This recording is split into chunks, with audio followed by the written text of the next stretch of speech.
তিনি আল্লাহর দিকে মুখ ফিরে দেন এবং তিনি বললেন, ওয়া মা আনা মিনাল মুশরিকিন,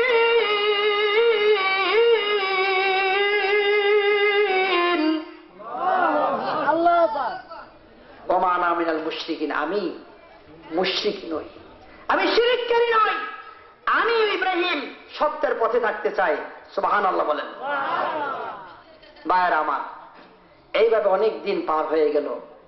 এবার ইব্রাহিম আলাইহিস সালামকে একদিন তার পিতা বলল, বাবা, যখন একটু বড় হয়েছে, বাবা একটা কাজ করো, চলো ওই গ্রামে একটা বিরাট মেলা হবে, বছরে 2 বার এখানে মেলা হয়, 2টা বড় বড় পূজা হয়, এই পূজার মধ্যে 2টা মেলা হয়।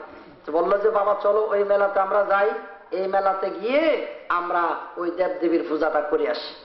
ইব্রাহিম আলাইহিস সালাম মনে মনে কয়, আজকে একটা বিরাট সুযোগ, আজকে একটা অন্য কাজ করণ লাগবে। কি কাজ করা লাগবে? এটা আপনার আসুন সূরা আম্বিয়া থেকে আমরা আলোচনা করি। সূরাতুল আম্বিয়া 51 নম্বর 52 নম্বর আয়াত থেকে এই আলোচনাটা আবার শুরু হয়েছে।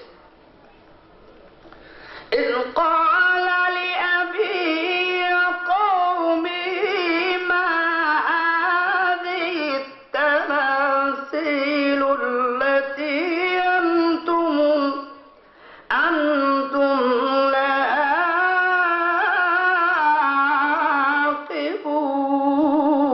عاقبون।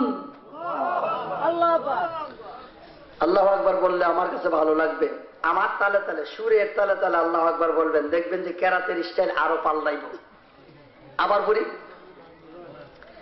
إذ قال لأبيه وقومه ما هذه التماثيل। এই তো এখানে মিলছে, এ তালে তালে হওয়া লাগবে, বেতালে কইলে হবে দেখি। বিসমিল্লাহির রহমানির রহিম। تماثيل التي أنتم لها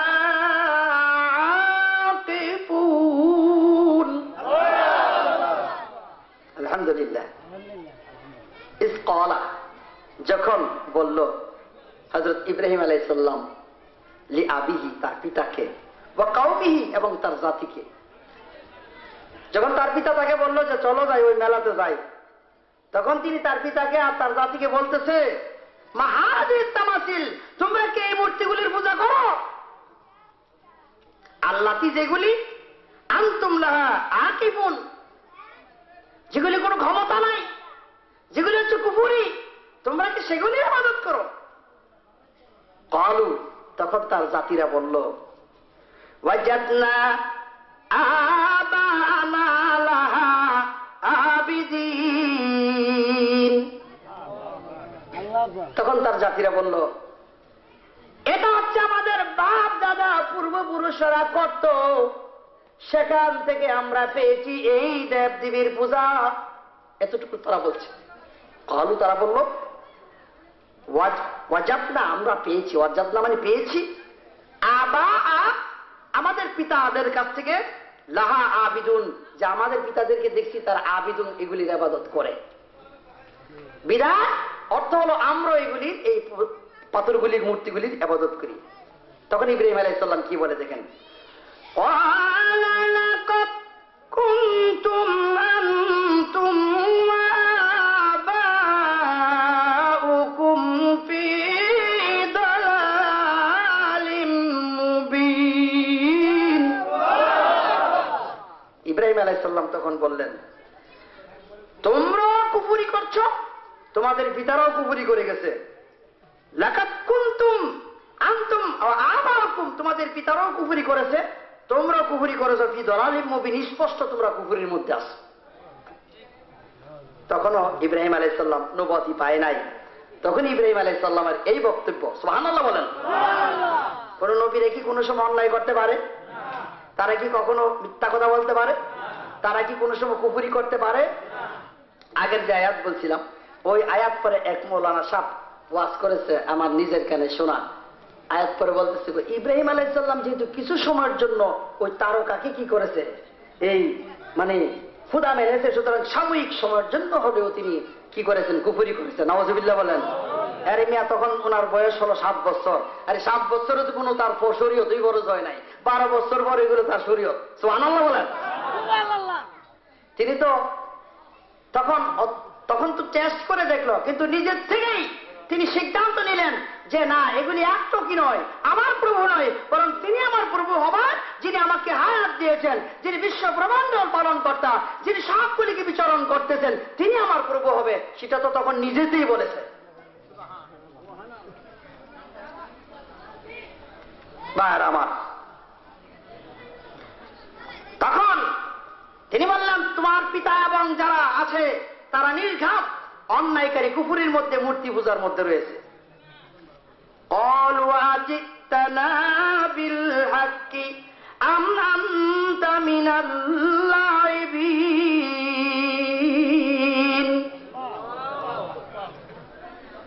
তখন তারা বলতেছে ইব্রাহিম আলাইহিস সালামের এই বক্তব্য শুনে যে তাহলে কি তুমি কি আমাদের কাছে সত্য বাণী নিয়ে আসছো? আজিতানি বিল হাক্কি, সত্য কোনো বাণী নিয়ে আসছো? আম অথবা আনতা মিনাল লাইবিন, আমাদের কাছে কি নাকি খেল তামাশা নিয়ে আসছো? লাইবিন শব্দ হচ্ছে খেল তামাশা। তুমি কি তাহলে আমাদের কাছে কোনো সত্য বাণী আনছো নাকি এগুলি সব খেল তামাশা নিয়ে আসছো? তখন ইব্রাহিম আলাইহিস সালাম কি বলছে দেখেন। قال بل ربكم رب السماوات والأرض الذي فطرهن وأنا على ذلكم من الشاهدين।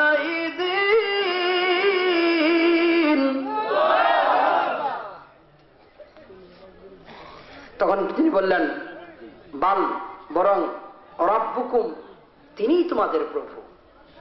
যখন তারা বলল যে তুমি কি তাহলে আমাদের কাছে কোন খেল তামাশা নিয়ে আসছো নাকি সত্য দিন নিয়ে আসছো, তখন তিনি বললেন তিনিই তোমাদের প্রভু, যে রব্বুস সামাওয়াতি ওয়াল আরদি, যিনি আসমান এবং জমিনের মালিক, আল্লাহ যে তিনি ফাতারাহুন্না ওয়া আনা আলা যালিকুম মিনাশ শাহিদিন। আমি ইব্রাহিম ওই প্রভুর সাক্ষী দেওয়ার জন্য পৃথিবীর মধ্যে আগমন করেছি। চিৎকার মেরে বলুন আল্লাহু আকবার। যার কাছ থেকে আমরা পেলাম, যার জন্য আমরা পেলাম হজ, যার জন্য আমরা আজকে কোরবানি দিয়ে জন্মের খাওয়া খাইতেছি, গলা পর্যন্ত বর্তছি, এমন কোন মুসলমান নাই যার ঘরের ভিতরে আজকে গরুর গোশত। কত বড় নিয়ামত।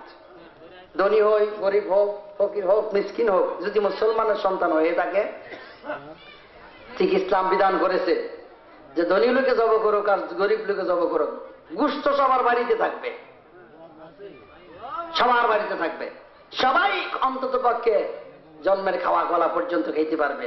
এইটা আমাদের ইসলাম ধর্ম দিয়েছে পিতা ইব্রাহিম আলাইহিস সালামের সেই কিসমত। জোরে বলি সুবহানাল্লাহ।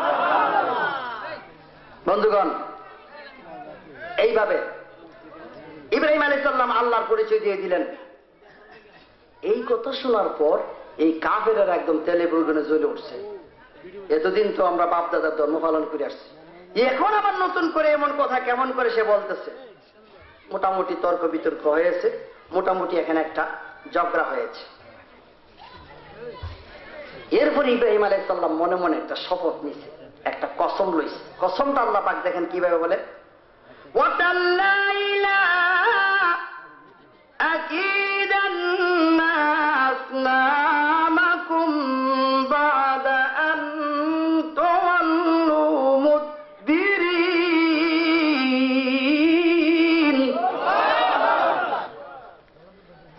ওয়াতাল্লাহ, এই ওয়াতাল্লাহ শব্দের মধ্যে ওয়াওটা হলো ওয়াওয়ে আতিফা, এরপরে যে তাদা রয়েছে এই তাদা হলো কসমের তা।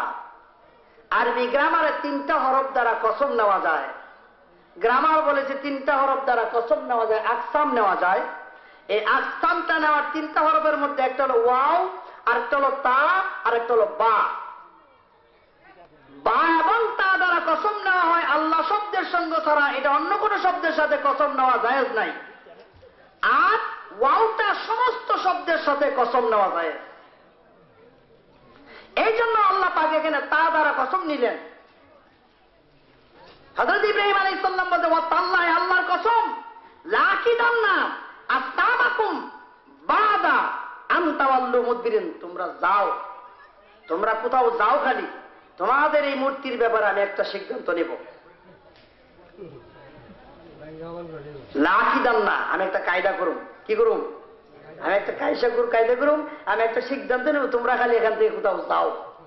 মনে মনে চিন্তা, এটা আস্তে করে বলছে, জোরে বলে নাই, তাফসীর আস্তে বলেছে।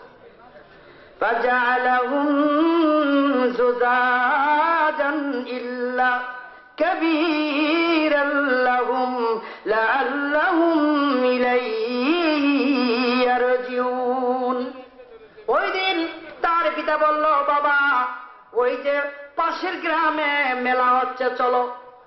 বাবা আমার আজকে শরীরটা খারাপ। কিভাবে? ওই যে তারকা, ওই তারকার কারণে শরীর খারাপ। এটা বলার উদ্দেশ্য হলো যে বাপ তো তারকা মানে, সুতরাং বাপের যদি তারকার কথা কই বাপ মনে করবো যে আমি তুই শরীর খারাপ। উনি এই কথা বলে আর গেলেন না, সবাই চলে গেছে মেলাতে। এই সুযোগে তিনি কাবাঘরের ভিতরে ঢুকছে। 360খানা মূর্তি এই কাবাঘরের ভিতরে আছে। ভিতরে ঢুইকা একটা লম্বা কুরআন লইয়া, একটা তলোয়ার লইয়া, একটা একটা করে সবগুলি মূর্তি বাইঙ্গে একদম সুরমাসুর করছে। কইরা যে বড় মূর্তিটা আছে এই মূর্তিটার ঘাড়ের ভিতরে এই তলোয়ারটাকে দিয়া তিনি আস্তে করে এই কাবাঘর থেকে বাইরে চলে গেছে। সুবহানাল্লাহ বলেন। ফাজআলাহুম যুজাজান ইল্লা কাবীরান লাহুম লাআল্লাহুম ইলাইহি ইয়ারজিউন। সব বাইরে বড়টার গাড়ির মধ্যে দিয়া চলে গেছে। এমন সময় শয়তান চতুর্দিকে সংবাদ পৌঁছাই দিছে, সর্বনাশ, তোমাদের প্রভুদেরকে তো বাইঙ্গা চুরমাচুর করে লেছে। ঘটনা কি, কেন করছে এই কথা? সব দৌড়ে আসছে কাবাঘরের পাশে। হাই রে হাই, আমাদের এই দেবতাদেরকে কে এই কাম করলো? নিশ্চয় সে একটা বড় অন্যায়কারী, আমাদের দৃষ্টিতে তার বিচার হওয়া উচিত। ক্বালু মান ফাআলা হাযা বিআলিয়াতিনা ইন্নাহু লামিনাজ যালিমিন। তখন তারা বলতেছে, যারা এই এত বড় কাজটা করলো, মূর্তিগুলিকে ভাঙলো, নিশ্চয়ই সে একজন জালেম হবে। তাদের দৃষ্টিতে জালেম বলতেছে, আমরা বিচার করব। এমন সময় একজন আইছে, আয়া কইতেছে, আমি একজন লোকের শুনছিলাম বলা বলি করতে, মন্তব্য করতে, এই লোকটাই মনে হয় এই জিনিসগুলি ভাঙছে। তো কে? ক্বালু সামিনা ফাতা ইয়াজকুরুহুম ইউকালু লাহু ইব্রাহিম। সুবহানাল্লাহ বলেন। আমি একজন লোককে দেখছি, মনে হয় এই লোকটাই হয়তো ভাঙছে, তার নাম হচ্ছে ইব্রাহিম। তার নাম কি? ইব্রাহিম। তখন তারা একটা সিদ্ধান্ত নিল, তাহলে এক কাজ করো, তারা ডাইকে নিয়ে আসো। তারা ডাইকে নিয়ে আসে, আগে দেখি সে ভাঙছে কিনা। যদি ভাঙে তো সবার সামনে সাক্ষী দিবে, সবার সামনে সাক্ষী দিবে, জিনিসটা স্পষ্ট হবে, তার বিচার করব। قالوا فأتوا به على أعين الناس لعلهم يشهدون। তাকে মানুষের সামনে নিয়ে আসো, নাসি মানুষের সামনে নিয়ে আসো। যদি মানুষের সামনে নিয়ে আসো, মানুষেরা আলা আয়ুনি চোখ দ্বারা দেখবে তার অবস্থা, লাআল্লাহুম ইয়াশহাদুন, সবাই সাক্ষী দেবে যে সত্যি সে ভাঙছে কি ভাঙছে না।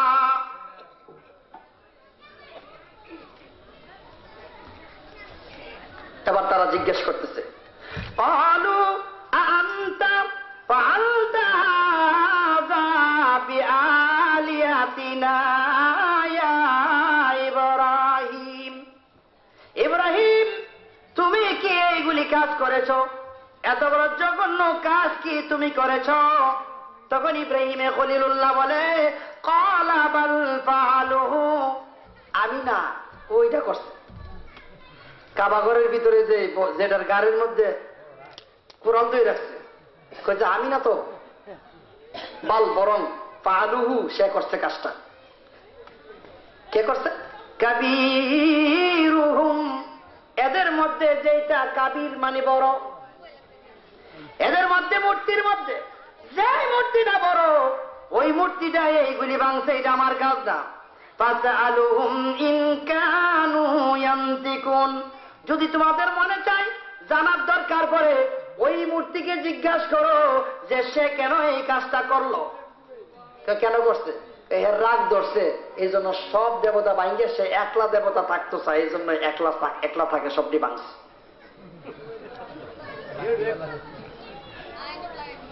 ফারজাউ ইলা আনফুসিহিম ফাকালু ইন্নাকুম আনতুমুজ যালিমুন। আল্লাহু আকবার বলেন। ইব্রাহিম খলিলুল্লাহ মনে মনে কয়, নিশ্চয়ই তোমরাই জালেম, তোমরাই অত্যাচারী। আমার ওয়াজ মনে বেশি একটা ভালো লাগছে। হ্যাঁ, উনি যে জায়গা দেখছেন আস্তে করে যাইতেছে, দেখি চাও অবস্থাটা একটু দৃশ্যের করেন। আল্লাহুম্মা সাল্লি সাইয়্যিদানা মুহাম্মাদানা বিয়াহনা মাওলানা মুহাম্মাদানা বিয়াহনা লানা মুহাম্মাদ আল্লাহুম্মা বিয়াহনা মুহাম্মাদানা বিয়াহনা মাওলানা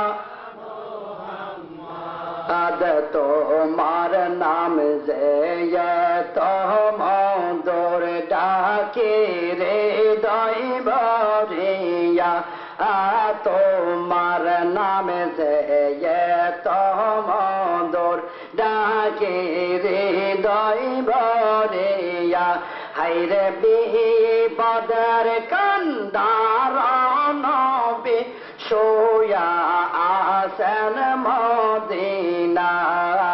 আল্লাহুম্মা সাল্লি আলা সাইয়্যিদিনা মুহাম্মাদানা বিয়ানা মাওলানা মুহাম্মাদানা বিয়ানা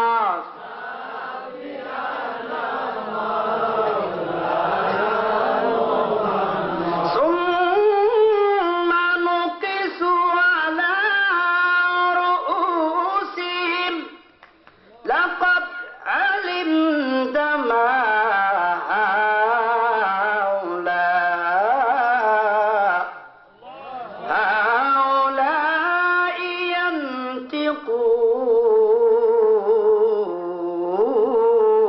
চিৎকার মেরে বলেন আল্লাহু আকবার। এই কাফেরেরা যারা ছিল সবাই মাথা অবনত করলো, মাথা নোয়ায় রাখছে আর জবাব দেয় না। এরপরে তারা বলতেছে লাকাদ আলিমতা মা হাউলাই ইয়ানতিকুন, ইব্রাহিম তুমি তো নিশ্চয় জানো যে এই মূর্তিগুলি কথা বলতে পারে না। ইব্রাহিম কেমন করে তুমি বললে যে এইটা বানছে, এরা তো কথাই বলতে জানে না, কেমন করে বানছে, চলতে পারে না, কেমন করে বানছে? এদের মুখ থেকেই তখন এই কথা বের হচ্ছে, কাফেরদের জবান থেকে। কাফেরদের মুখ থেকে যখন এই কথা বের হয়, এবার ইব্রাহিম খলিলুল্লাহ ডাক দিয়ে বলেন ক্বালা আফাতা'বুদুনা মিন দুনিল্লাহ, তাহলে কেমন করে তোমরা ওই আল্লাহ ছাড়া এই মূর্তির পূজা করো? কে আল্লাহ ছাড়া এই দেবতার পূজা করো? মা লা ইয়ানফাউকুম শাইআন, যেই মূর্তি তোমাদের কোনো ক্ষতি করতে পারে না, ওয়ালা ইয়ানসুরুকুম, এবং তোমাদের কোনো সাহায্য করতে পারে না। কেমন করে এই কথাটা বললা তোমরা? তোমরা তো অন্যায় করেছো। অনেকে আবার বলে মূর্তি পূজা যেরকম পূজা, মাজারের মধ্যে যাওয়া এরকম পূজা। অনেকে বলে, যারা এমন কথা বলে এরা হচ্ছে বড় বড় বড় শিরিককারী। মূর্তি পূজা করা হারাম, মূর্তি গায়ে রাখা, ছবি রাখা হারাম, ঘরের মধ্যে ছবি টাঙ্গিয়ে রাখাও হারাম, এই যে পকেটের ভিতরে মানে ছবি রাখা এগুলিও হারাম। কিন্তু মাজার জিয়ারত করা কোনো হারাম নয়, বরং মাজার জিয়ারত করা হলো সুন্নত রাসূল। সুবহানাল্লাহ। আনজার ইনওয়া কানা ফি আব্দুল রুবিয়া ইবনে আবি শাইবা আনিন নবী সাল্লাল্লাহু আলাইহি সাল্লাম কানা ইয়াতি কুবুরাশ শুহাদাই আলা রাসি কুল্লা হাওলিন। উহুদের ময়দানে যে সমস্ত সাহাবায়ে কেরাম শাহাদাত বরণ করেছিল, ওই সাহাবায়ে কেরাম যাদের মাজার যেখানে যেখানে ছিল, নবীজি প্রতি বছর একবার করে তাদের মাজারের কাছে যাইয়া চোখের পানিগুলি ছেড়ে দিয়ে তিনি জিয়ারত করতেন। নবীজি যদি জিয়ারত করতে পারে, আমাদের জিয়ারত করতে কোনো অসুবিধা আছে? নবীজি যেহেতু জিয়ারত করেছেন, নবীজি যেহেতু সাহাবায়ে কেরামদের জন্য কবরের পাশে গিয়ে দোয়া করেছেন, বোঝা গেল এইটা উম্মতে মুহাম্মদীর জন্য সুন্নতে রাসূল এবং সুন্নতে সাহাবা। ভাইরা আমার, মাজারকে নিয়ে কেউ কোনো সময় বলবেন না শিরিক। মাজারকে মাজার পূজা বলা যাবে না, বরং আল্লাহর ওলিদের দরবারে আল্লাহর উদ্দেশ্যে মানুষে যায়। এখানে আল্লাহ ময়রা ঘুমায় আছে এরকম মনে করে না, আল্লাহ মরতে পারে না, আল্লাহ চিরঞ্জীব চিরস্থায়ী, তিনি সদা সর্বদা সব জায়গায় আছে। যারা মনে করে যে মাজারের মধ্যে গেলে শিরিক হয়, তাদের দৃষ্টিতে আল্লাহ মরে মাজারের ভিতরে দাফন হয়ে গেছে, এই জন্য উল্টা তারাই শিরিক করে। বরং তো যারা মাজারে যায় তারা শিরিক করে না, ঠিক কিনা বলে? মাজারের মধ্যে আল্লাহর ওলিগণ রয়েছে, সেখানে জিয়ারত করতে হয়। ভাইরা আমার, এই বাংলাদেশের মধ্যে 360টা আউলিয়ার মাজার রয়েছে, যাদের মধ্যে রয়েছে প্রসিদ্ধ শাহজালাল আলী আমনী রহমাতুল্লাহ আলাইহি, এখানে রয়েছে শাহপরান রহমাতুল্লাহ আলাইহি, এখানে রয়েছেন কাছে কাছে দরাজ কেল্লা রহমাতুল্লাহ আলাইহি। কেউ যদি কেল্লা বাবার দরবারে গিয়ে গাজার আসর বসায়, এই জন্য তো আমরা মাজারকে খারাপ বলতে পারি না, কি বলেন? কেউ যদি গাজার আসর বসায়, কেউ যদি গানের আসর বসায়, এটা যারা বসাইছে তারা অন্যায় করেছে। কিন্তু যারা প্রকৃত মুসলমান, তাদের কাজ হলো মাজারের মধ্যে যাওয়া এবং ভিতরে যাইয়া জিয়ারত করা, মিলাদ করা, দোয়া করা, এইটা হলো সুন্নত কাজ। কিন্তু যারা অন্যায় করবে, তাদেরকে ঘিরে যদি কেউ বলে যে মাজারে যাওয়াটাই ঠিক না, তাহলে এর মতো খারাপ মানুষ দুনিয়ার মধ্যে আর নাই। ঠিক আল্লাহুম ইলাইহি ইয়ারজিউন। ওই দিন তার পিতা বলল, বাবা ওই যে পাশের গ্রামে মেলা হচ্ছে, চলো। বাবা আমার আজকে শরীরটা খারাপ। কিভাবে? ওই যে তারকা, ওই তারকার কারণে শরীর খারাপ।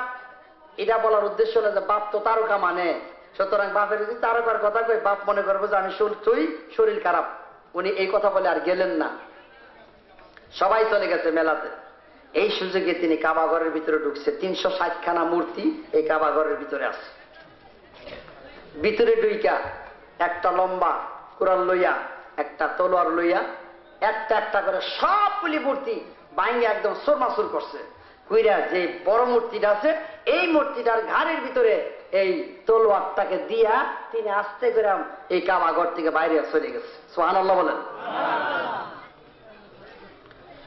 فَجَعَلَهُمْ جُذَاذًا إِلَّا كَبِيرًا لَهُمْ لَعَلَّهُمْ إِلَيْهِ يَرْجِعُونَ। সব ভাইয়া বড়টার গাড়ির মধ্যে দিয়া চলে গেছে। এমন সময় শয়তান চতুর্দিকে সংবাদ পৌঁছাই দিচ্ছে, সর্বনাশ, তোমাদের প্রভুদেরকে তো বাইঙ্গার চুরমাচুর করে নিয়েছে। ঘটনা কি, কেন করছে এই কথা? সব দৌড়ে আসছে কাবাঘরের পাশে। হাই রে হাই, আমাদের এই দেবতাদেরকে কে এই কাম করলো? নিশ্চয় সে একটা বড় অন্যায়কারী, আমাদের দৃষ্টিতে তার বিচার হওয়া উচিত। ক্বালু মান ফাআলা হাযা বিআলিয়াতিনা ইন্নাহু লামিনাজ যালিমিন।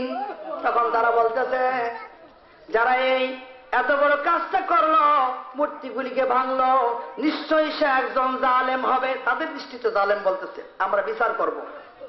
এমন সময় একজন আইছে, আয়া কইতেছে, আমি একজন লোকের শুনছিলাম বলা বলি করতে, মন্তব্য করতে, এই লোকটাই মনে হয় এই জিনিসগুলি ভাঙছে। কে? قالوا سمعنا فتى يذكرهم يقال له إبراهيم সুবহানাল্লাহ বলেন। আমি একজন লোককে দেখছি, মনে হয় এই লোকটাই হয়তো ভাঙছে, তার নাম হচ্ছে ইব্রাহিম। তার নাম কি? ইব্রাহিম। তখন তারা একটা সিদ্ধান্ত নিল, তাহলে এক কাজ করো, তারা ডাইকে নিয়ে আসো। তারা ডাইকে নিয়ে আসে, আগে দেখি সে ভাঙছে কিনা। যদি ভাঙে তো সবার সামনে সাক্ষী দিবে, সবার সামনে সাক্ষী দিবে, জিনিসটা স্পষ্ট হবে, তার বিচার করবো।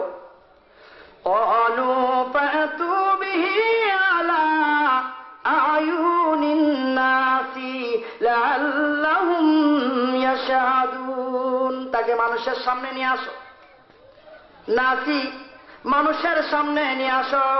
যদি মানুষের সামনে নিয়ে আসো, মানুষেরা আলা আয়ুনি চোখ দ্বারা দেখবে তার অবস্থা, আল্লাহুম ইয়াশহাদুন সবাই সাক্ষী দেবে যে সত্যি সে ভাঙছে কি ভাঙছে না।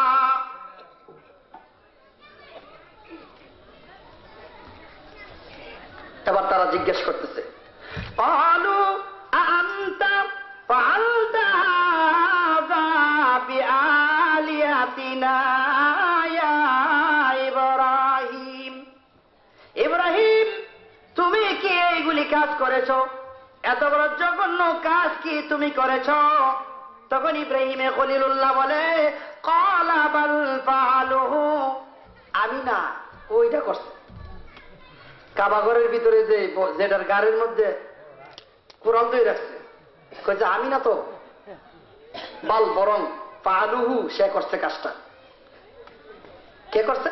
কাবীরুহুম, এদের মধ্যে যেটা কাবীর মানে বড়, এদের মধ্যে মূর্তির মধ্যে যে মূর্তিটা বড়, ওই মূর্তিটা এইগুলি ভাঙছে, এটা আমার কাজ না। ফাসআলুহুম ইন কানু ইয়ান্তিকুন, যদি তোমাদের মনে চাই জানার দরকার পড়ে, ওই মূর্তিকে জিজ্ঞাসা করো যে সে কেন এই কাজটা করলো, কেন করছে। এর রাগ ধরছে, এই জন্য সব দেবতা ভাঙে সে একলা দেবতা থাকতো চায়, এই জন্য একলা থাকে, সবটি ভাঙছে।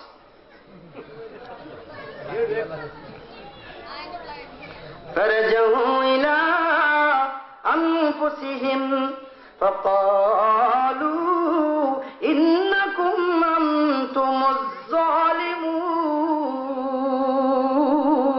الله أكبر বলেন। ইব্রাহিম খলিলুল্লাহ মনে মনে কয়, নিশ্চয়ই তোমরাই জালেম, তোমরাই অত্যাচারী। আমার ওয়াজ মনে বেশি একটা ভাল লাগছে। হ্যাঁ, উনি যে জায়গা দেখছেন, আস্তে করে যাইতেছে, দেখি চাও অবস্থাটা একটু দৃশ্যের বেড়ে। আল্লাহুম্মা সাল্লি